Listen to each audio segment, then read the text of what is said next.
We've got 4 blowouts so far in the college football playoff and hot takes galore. This one, though, by Kirk Herbstreit might be the most ridiculous one I've heard yet.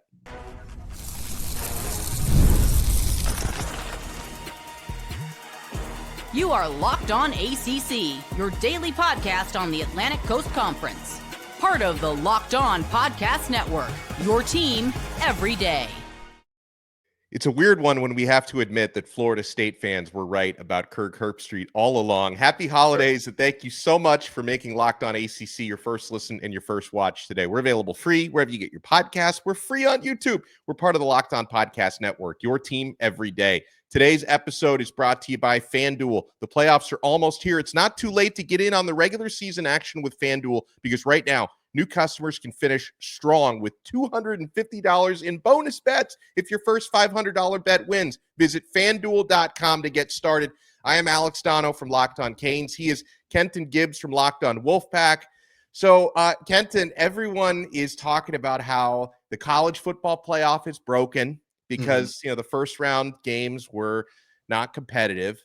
Everyone has an idea on how to fix it. And most of these ideas include basically letting in whoever we feel like the best teams are. I mean, you could start us off on this one, Kenton. I mean, Kirk Herbstreit says we shouldn't get caught up in wins anymore. Like, what are we doing? I find that ridiculous for so many reasons, but I want to point out one of the biggest reasons.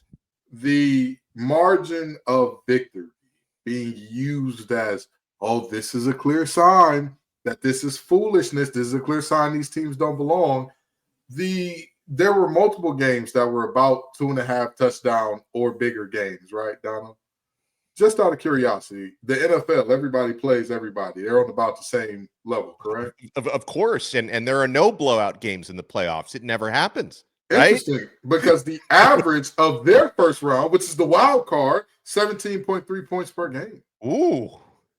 But you know what? It's clear because of that they need to completely revamp the playoff, and all of the teams that were blown out don't belong in the playoff.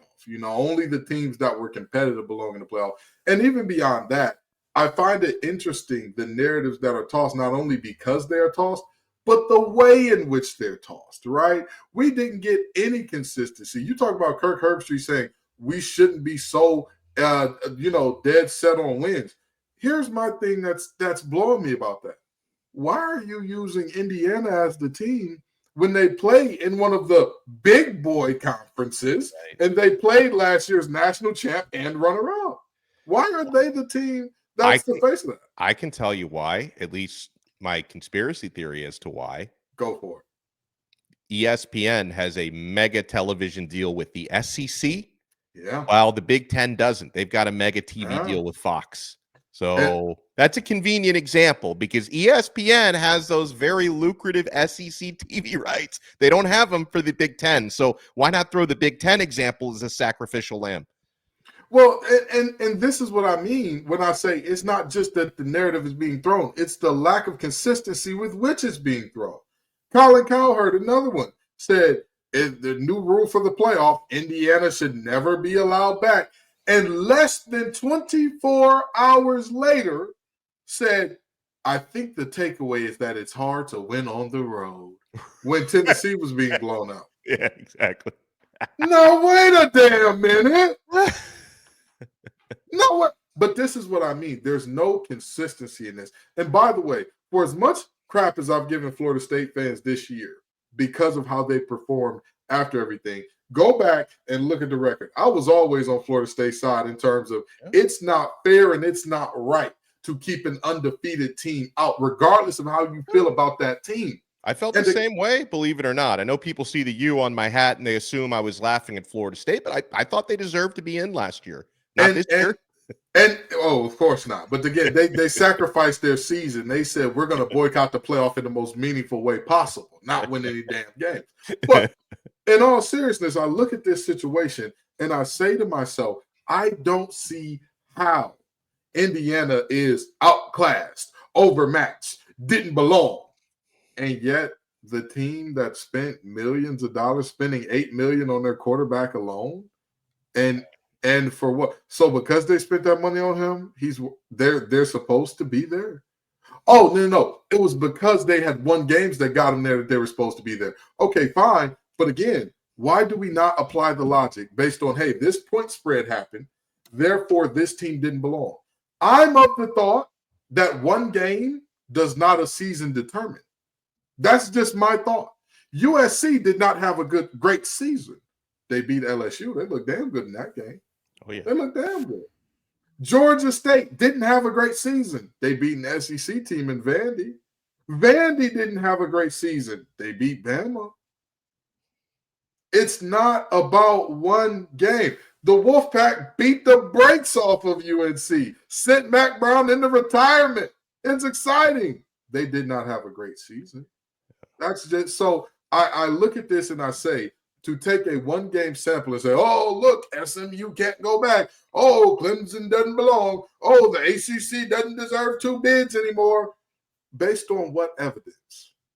Because if, and I mean this as a very clear if ACC-adjacent Notre Dame goes on to beat Georgia, the only SEC team that will have won a playoff game this year was in the Big 12 last year. Right, Texas. Yeah.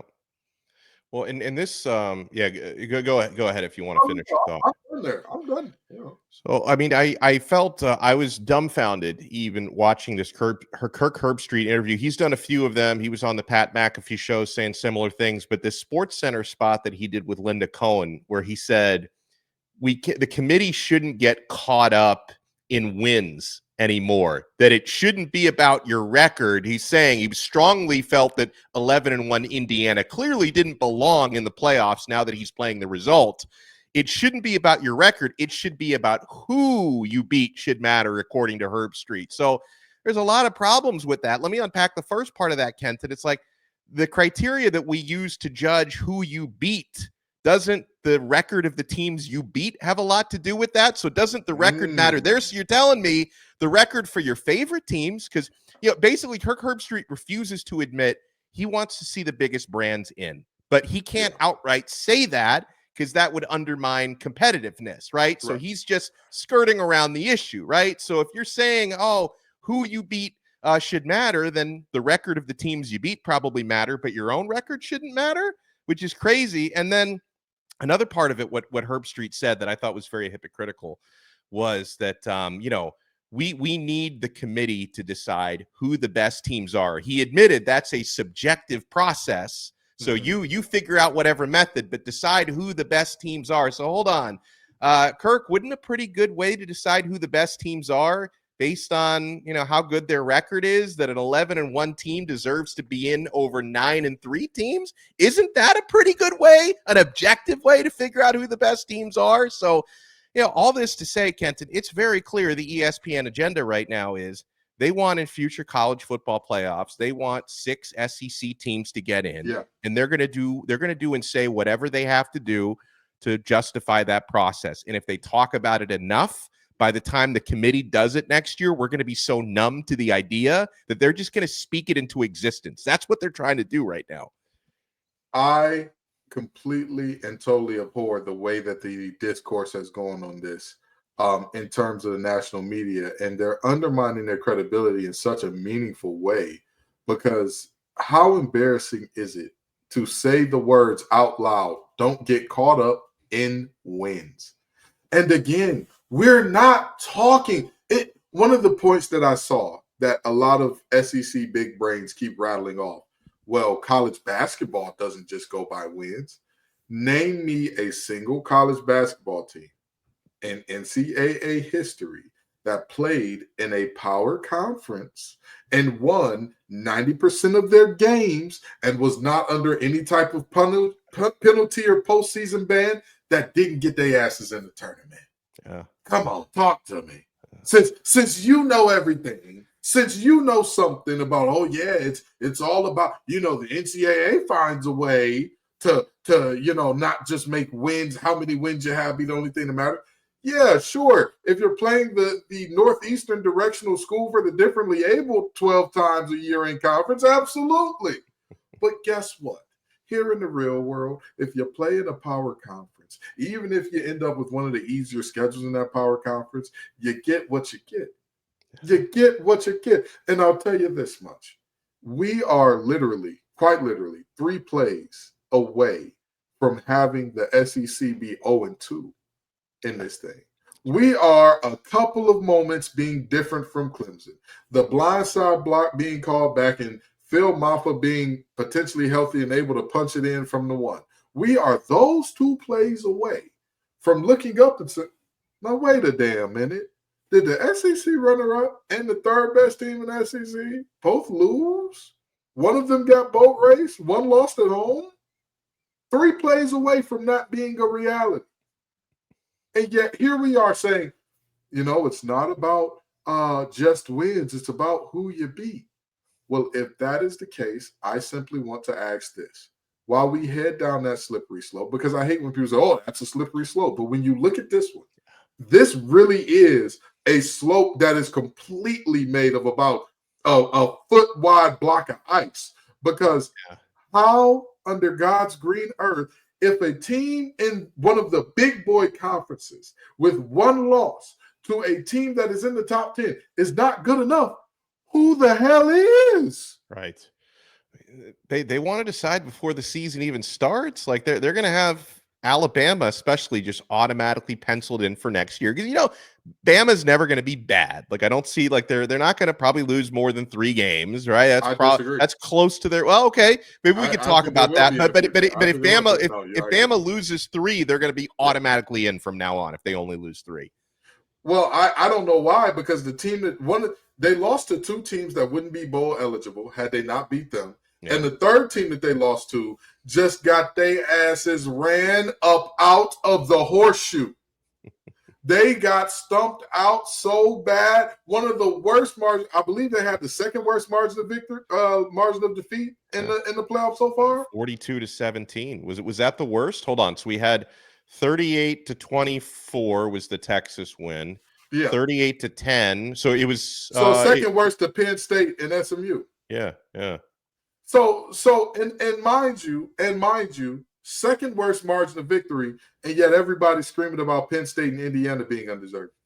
Yeah. And everybody's saying, oh, well, Penn State called the dogs off. Ohio State had a guy with number 33 in at quarterback with about 10 minutes left. I don't know what you want from me, but I'm the type of guy that I'm going to apply the logic the same way as consistently as possible every single time. I'm going to apply the logic as consistently as I can and as congruent of a fashion as I can, because I don't want people to be able to pull up my words and say, Ken, here you are arguing with yourself. I don't want that to be the case. And yet, there are so many people who get paid so much more than us, Donno. People who get to travel and stay in 5-star hotels before they get seen by millions that will gladly go on air and say some ridiculousness like, we can't get caught up on wins. No, we got to get caught up on who the ESPN top 150 says signed with who. It's ridiculous. It's so ridiculous. Like it's so ridiculous. And the funny part about it was, after Herbstreit goes on his rant where he said it like 5 times, we can't get caught up in wins, Linda Cohen is like, you raised some great points, Kirk. And I'm like, no, he didn't. He didn't raise any good points.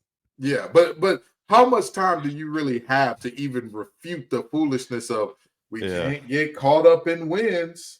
We can't, because that on its face is such an incredibly bad faith premise. That on its face is literally saying at the just 1-for-1 period, point blank. By the way, there is only one conference that is deserving of teams being in here at a meaningful clip. Because if the Big Ten ain't worthy, who the hell else is? Right. It's terrible. It's just terrible.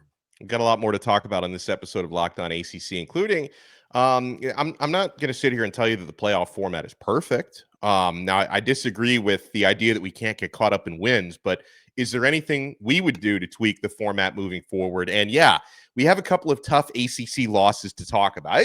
I don't think the Clemson loss was nearly as bad as people say it was, but SMU, that was ugly. I will fully own that one. You want to keep it locked right here. We're only getting started on this brand new episode of Locked On ACC. We're only getting started with Rocket Money. Guys, I know this has happened to me. Did Rocket Money help you find any subscriptions you forgot about or that you were paying for twice? I had a few subscriptions that I didn't even realize I was still paying for, and Rocket Money made it easy to track them all down. It's like having a personal assistant for your finances. Rocket Money is a personal finance app that helps you find and cancel your unwanted subscriptions, monitors your spending, and helps you lower your bills so you can grow your savings. It brings everything together in one place, whether it's subscriptions, your spending habits, or even the goals you want to hit this year. Rocket Money has over 5 million users and saved a total of $500 million in canceled subscriptions, saving members up to $740 a year when using all of the app's premium features. And guys, after all the spending we're doing during the holidays, we all need this right now. For me, one of the best features is the subscription tracker. I've used it to cancel services I wasn't using anymore, and I've already saved a ton. Plus, with their goals feature, I've been able to automatically set aside money for my future. No more stressing about budgeting every month. Cancel your unwanted subscriptions and reach your financial goals faster with Rocket Money. Go to rocketmoney.com/locked-on today. That's rocketmoney.com/locked-on. rocketmoney.com/locked-on.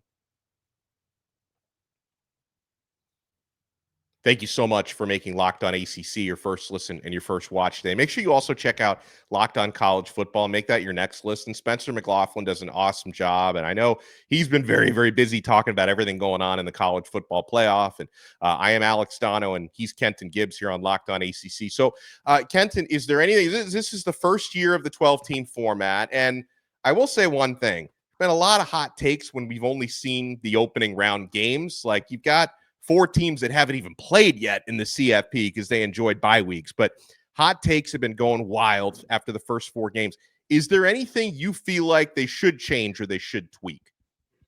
I would say the only thing that I would change or tweak about the current playoff situation is actually, you know what? The more I think about it, the more I'm like, I like it. I like the way it's set up. At the end of the day, I think that there should be a reward for winning your conference.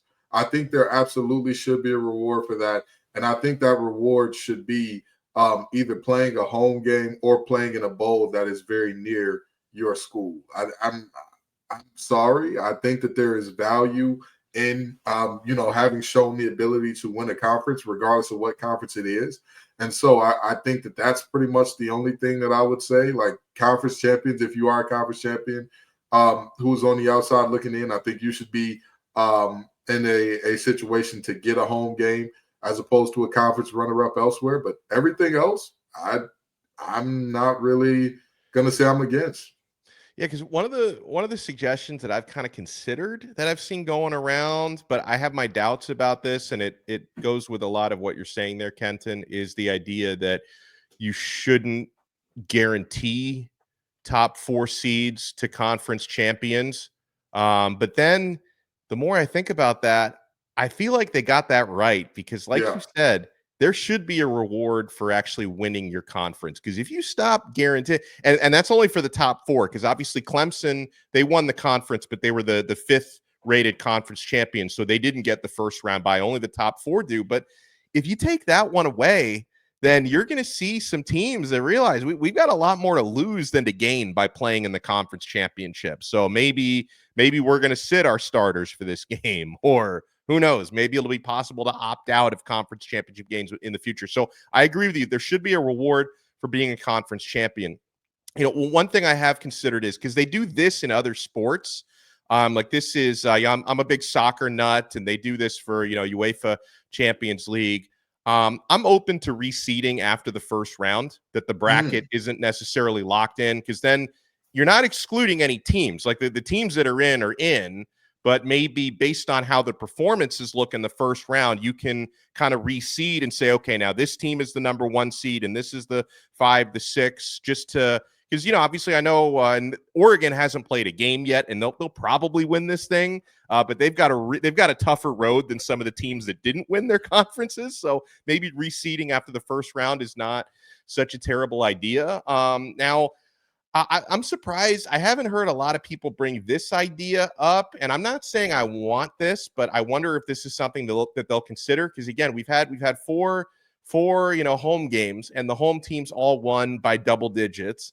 Right. I wonder if they will consider tweaking that and making everything a neutral site game. Like if they feel like some of these games were not as close as they would have been, like maybe if Penn State wasn't playing at Happy Valley and they were playing in the Superdome, maybe SMU would have been a little bit more competitive. If they look at something like that, I wonder if they'll do away. And I thought the home environments were really cool, Kenton, but I wonder if the committee might look at that and say, these games were all blowouts for the home teams. Maybe we need to make everything neutral site from here on out. I could see that. My only idea there is even these neutral sites are generally not neutral sites. You get what I'm saying? Like I remember there was a year. So I grew up, obviously, for those of you all who've been paying attention to the show for a while, I'm from the west side of Detroit, Michigan. Okay. I grew up in Big Ten country. I watched when Michigan was really good. They had to go out to Pasadena to play a team called USC. Now, who do you think that game was more of a home game for, even though it was a neutral site in Pasadena, California? USC probably had, what is it, like 10 miles from their campus versus 1,000+ miles. Yeah, I watched Michigan State have to go down, I believe it was to either Louisiana or Atlanta to play Alabama, who in the I believe it was either the Sugar Bowl or the Cotton Bowl or something along those lines. When they were really good and had Shalik Calhoun and company up there, they had to go all the way down and play Alabama in that situation. I don't think these neutral sites are truly neutral in and of themselves, So I'm all for let these teams have their home games. If weather is a factor, so be it. Weather is a factor. You know what you could do to prevent weather being a factor that's going to bother you and your team? Win your damn ball games. Oh, yeah. That way, instead of saying, oh, my God, we got to go up to Happy Valley, you find a way to say, wait a minute, does Penn State have to come down to Dallas? Oh, this should be fun. Instead of having to say, man, I think it's going to be a lot of wrong color orange in Austin, you would say, wait a minute, we're 11-1. Bring y'all tails on to Death Valley, So that's not a shot at SMU or Clemson because I think that they both held up the banner of the conference spectacularly. I don't care if it was a blowout. SMU, this was your first year here. For y'all to even do what y'all did this year, great job. Clemson, same deal there. But I look at this and I say to myself, I'm fine with teams having home games because, again, there should be some incentive to winning your conference and all that. I don't like that the home game seeding is not based on winning your conference. I don't think that a team that's second or third or fourth in their conference should get a home game over a team that won their conference championship, even if they weren't the best and they just happened to win the conference championship game.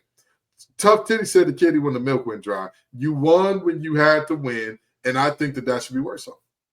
I want to echo something. You said it earlier in this episode. You also said it in one of the playoff post-game shows that we did, and those have been a lot of fun, by the way. Awesome. Kenton and I were on after the Notre Dame-Indiana game. We were on after the Clemson-Texas game. But you talking about how, like, it's not like all of a sudden we have lopsided games in the college football playoff. Like, everyone, now that we've got 12 teams, everyone's like, see, we should have let Ole Miss in. We should have let Alabama in and South Carolina, and none of this would have happened if we let these teams in. So, Kenton, the college football playoff, I think it's in its 11th season with all the previous forms being 14. 76% of the games in CFP have been decided by 10 or more points. 76%. This is not a new thing. Like, having lopsided games in the college football playoff is not something that just suddenly happened now that you've added, 8 extra teams. Most of these games, there have obviously been some epic ones over the years, but most of these games have been blowouts. This is not a new problem. It's absolutely not a new problem. And again, when big brands get blown out, nobody says they don't belong. Right. Nobody says that.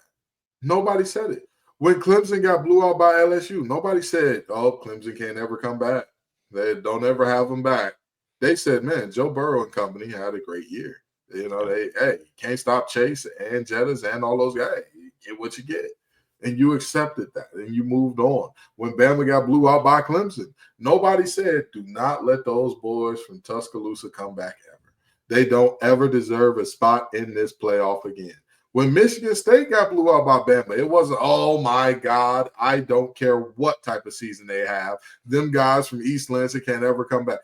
The reality is, and even with TCU, I think that's the biggest, most prime example of how delirious people get, because they talk about Georgia blew them out 65-7. Well, that was in the national championship, and it was during a playoff of 4 teams, which means what, Donno? They had to do what to play Georgia? Beat a playoff team. They had to beat a playoff team. Yeah. They beat Michigan. That's on Michigan. What do you want from them? So I don't look at any of these blowouts as hey, you don't belong because it happened or whatever the case may be. I look at it as another team bested you. They whooped the wheels off you. You lick your wounds, you come back next year. But like you said, Donno, these blowouts are not a new thing. Going back to the 14 playoff, we have seen a lot of these teams take their lumps. We have seen Oklahoma come back year after year after year under Lincoln Riley and get put to sleep in the playoffs. And we never said, the new rule, we can't have them in. But for some reason, because Indiana's red and white is a slightly different hue than Oklahoma's, they just, we can't have them back. We just can't, so. I mean, I think the big problem is the committee last year has already set the precedent that we're going to sometimes pick our matchups based on entertainment and TV ratings over earning it, right? Because they did that last year. They kept out Florida State because Jordan Travis was injured, and they knew that Brock Glenn was not, going to be able to put an entertaining product on the field. So they did that. They left Florida State out for that reason and that reason only, because they won their conference. They were third. That was the only reason. It was for entertainment purposes. So now all of a sudden it has been normalized that, hey, we should be picking matchups and playoff teams based on who's going to bring the best ratings to the table. Because you've said it before. Can you imagine if the NFL decided to say, hey, you know what? We don't want underdogs in the playoffs. I don't care that you had a Cinderella, 11-6 season and you earned your way in. We don't feel like, the New York Jets with well, that's a bad example because they're bad. We don't feel like a team from a smaller market is going to bring enough eyes to the table this year. It's like it's unheard of, but yet it's normalized in college football. Now, we do admit it was not the best showing for the ACC over the weekend. We'll talk about SMU's 38-10 loss and Clemson's 38-24 loss. You want to keep it locked right here because we're not done yet on this brand new episode of Locked On ACC. And I'm certainly not done with FanDuel. I mean, guys, football season is nowhere near over. We still have a ton of college football playoff games left, a ton of bowl games remaining. And yeah, the NFL playoffs are going to be here before you know it, but it's not too late to get in on the regular season action with FanDuel, America's #1 sportsbook, because right now, new customers can finish the season with $250 in bonus bets if your first $5 bet wins. FanDuel has so many ways for you to pick up a W. I love betting on which players will score a touchdown, how many points each team will score. It's thrilling. Not only can you bet on who will win the game, but FanDuel also has bets for which player will score a touchdown, how many points each team will score, and so much more. Just visit FanDuel.com to join today. That's FanDuel.com for your chance at $250 in bonus bets. Make every moment more with FanDuel, an official sportsbook partner of the NFL.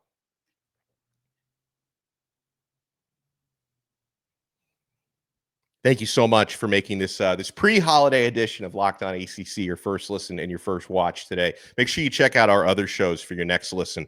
I host Locked On Canes. I will be on location for the Pop-Tarts Bowl in less than a week. I am looking forward to that. Kenton Gibbs co-hosts Locked On Wolfpack and does an awesome job talking everything NC State. All right, so Kenton, I thought Clemson was competitive with Texas. I mean, they had the game within 7 points in the fourth quarter. Obviously, the rushing defense was brutal. I think Clemson should probably make some defensive coaching changes during the offseason.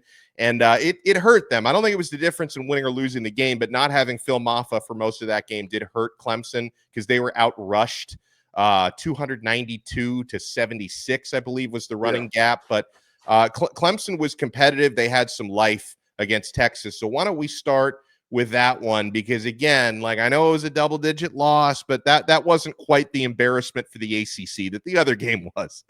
Yeah, in a very similar vein to how people said that the Indiana game was not as close as the final score would imply. Yeah. This one was not as far as the final score would imply, because if you look at the final scores, you would say, oh, Clemson was less close to Texas than Indiana was to Ohio State. The reality is, coming down the stretch, like Donno said, it was a one-possession game in the fourth quarter. It just so happened to be, as soon as they got into a one-possession game, they decided, you know what? Let's see how fast Texas running back can run. Let's give him an unimpeded lane and let's see how fast he can run. But honestly, I saw really good things from Cade Klubnik in that receiving core.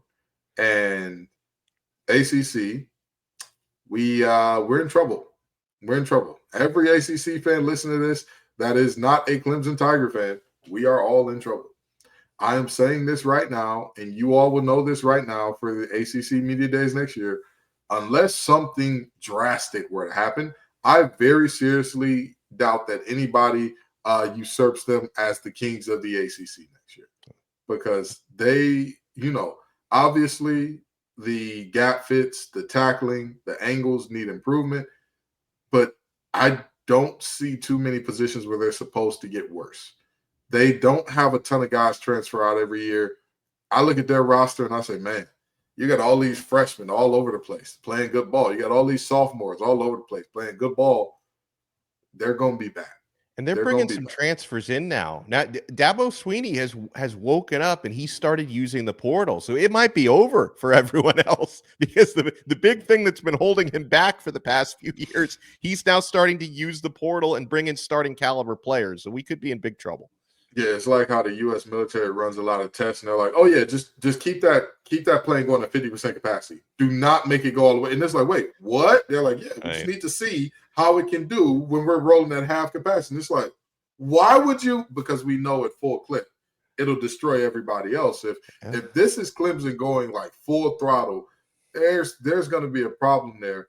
And as far as the SMU game, we saw problems that reared their ugly head come out once again. That's really what we saw in this game.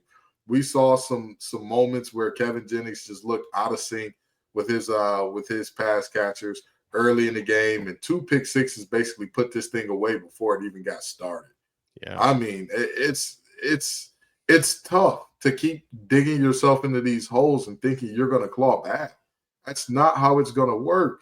That's not how it's going to work under any shape, way, form, or circumstance.